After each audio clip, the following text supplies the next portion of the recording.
Bonjour chers camarades bourse-coteurs, j'espère que vous allez bien. La semaine dernière, Taiga Motors a publié ses premiers résultats financiers depuis son entrée en bourse. Alors aujourd'hui, je vais faire un bref survol avec vous de leurs résultats du trimestre ayant pris fin le 30 juin 2021. D'abord, allons tout de suite jeter un coup d'œil aux finances de l'entreprise après son entrée en bourse via le SPAC CGGZ. Le bilan financier est splendide. L'entreprise détient un peu plus de 125 millions sur son bilan après avoir encaissé l'investissement du SPAC et d'un autre investisseur privé. Cet argent servira à faire passer Taiga du statut d'une entreprise de R&D, de recherche et développement, à une entreprise produisant des véhicules récréatifs. C'est le trésor de guerre qui servira à passer du garage à l'usine si on veut. Pour ce qui est des dettes de l'entreprise, elles sont pratiquement inexistantes, ce qui fait que l'entreprise est assise sur de bases solides. Pour ce qui est des revenus, vous ne serez pas surpris de savoir que l'entreprise n'a aucun revenu pour l'instant. Taiga a grandement augmenté ses charges générales et administratives, en plus des frais de vente et de commercialisation, en vue du lancement de la production manufacturière qui s'en vient d'ici la fin de l'année. L'entreprise est passée de 54 employés à temps plein à 90, mais fait à noter, la moitié des 90 employés à temps plein sont des ingénieurs. Donc, le développement des produits et de la capacité à innover de l'entreprise est bien soutenu par la composition de sa force de travail. L'entreprise a aussi débuté l'embauche de personnel dédié à la promotion des produits de Taiga. On a vu d'ailleurs qu'une campagne publicitaire avait été lancée sur TikTok notamment afin de faire connaître les produits de l'entreprise. N'ayant aucune opération, les entrées d'argent chez Taiga sont venues de ses activités de financement, dont l'entrée en bourse via le SPAC en est la principale source. On risque aussi de voir les flux financiers négatifs des activités d'investissement augmenter de façon importante au cours des prochains mois avec la construction de l'usine de Shawinigan qui devrait débuter sous peu. L'usine devrait produire 60 000 unités en plus de 20 000 moteurs électriques et selon le CEO Samuel Bruno, l'échéancier tient toujours pour que celle-ci soit prête à la fin 2022. D'ailleurs, le CEO a aussi ajouté que l'entreprise n'aura pas besoin de lever de nouveaux capitaux dans le futur pour assurer la réalisation de ses plans dans la mesure où les fonds qu'elle détient actuellement sont amplement suffisants. L'entreprise a aussi reçu 50 millions en aide gouvernementale pour la construction de son usine. Taiga prévoit avoir besoin de 75 millions au cours des 3 prochaines années pour bâtir l'usine et mettre en place tout l'outillage de ses lignes de production.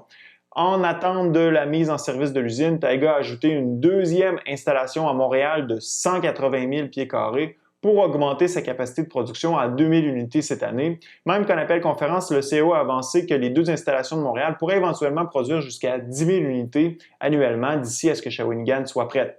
Pour la fin de l'année, l'entreprise vise une production de 10 unités par jour et les premiers véhicules seront livrés cet automne. L'entreprise dit qu'elle respecte toujours l'échéancier qu'elle s'était fixé, mais que plusieurs éléments d'incertitude rendent le travail un peu plus difficile que ce qui était anticipé. On peut penser aux problèmes d'approvisionnement en semi-conducteurs, mais aussi en certaines pièces de plastique qui ont demandé à l'entreprise d'effectuer certains redesigns de ses produits au niveau des systèmes électroniques, par exemple.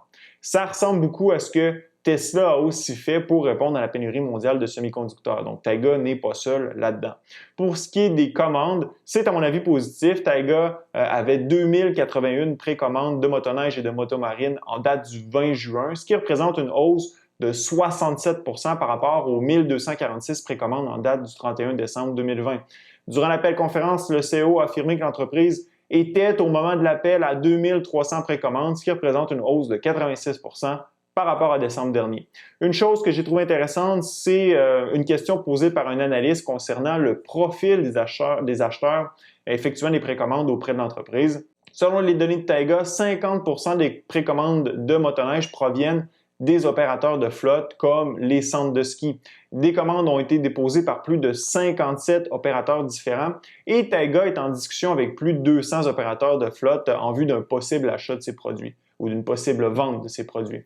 Pour ce qui est des achats provenant des particuliers, donc des gens comme vous et moi, 50 des particuliers qui déposent une précommande chez Taiga sont de nouveaux acheteurs dans le secteur n'ayant jamais possédé un véhicule récréatif et la majorité d'entre eux font des réservations pour la motomarine. D'abord, le fait que ce soit de nouveaux acheteurs dans le secteur démontre l'intérêt pour le produit en dehors même de la clientèle cible de Taiga. La motomarine risque de devenir un produit très populaire pour l'entreprise, considérant les avantages au niveau de la pollution de l'eau et de la pollution sonore. Déjà, le produit offre une autonomie de 2 heures, ce qui correspond amplement aux besoins des utilisateurs habituels selon moi. L'adoption de la motoneige risque de se faire un peu plus lentement du côté des particuliers, selon moi, compte tenu du fait que les gens sont sceptiques quant à la performance et à l'autonomie de la machine par temps froid, ainsi qu'à la disponibilité de bornes de recharge sur les réseaux de sentiers de motoneige. Par contre, les motoneiges électriques correspondent parfaitement aux besoins des opérateurs de flotte qui ont un accès de proximité à des bornes de recharge et qui peuvent diminuer les coûts d'entretien de leur équipement avec des produits électriques comme ceux de Taiga.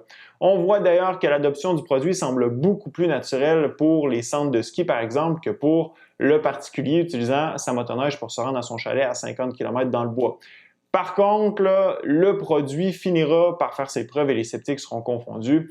Pour ce qui est des perspectives de revenus, Taiga a signalé en appel conférence qu'elle ne se lancerait pas dans la prévision de revenus pour la deuxième moitié de l'année, considérant l'incertitude reliée à l'approvisionnement en pièces, mais aussi par rapport au lancement de la production qui représente une étape particulièrement exigeante pour n'importe quelle entreprise. Comme le dit Elon Musk à plusieurs reprises, c'est facile de désigner un prototype, c'en est une autre de le lancer en production commerciale.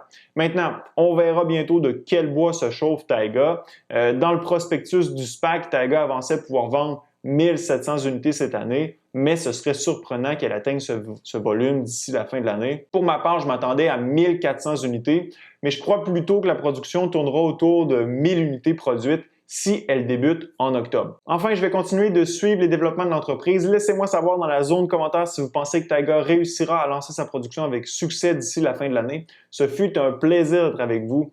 À la prochaine.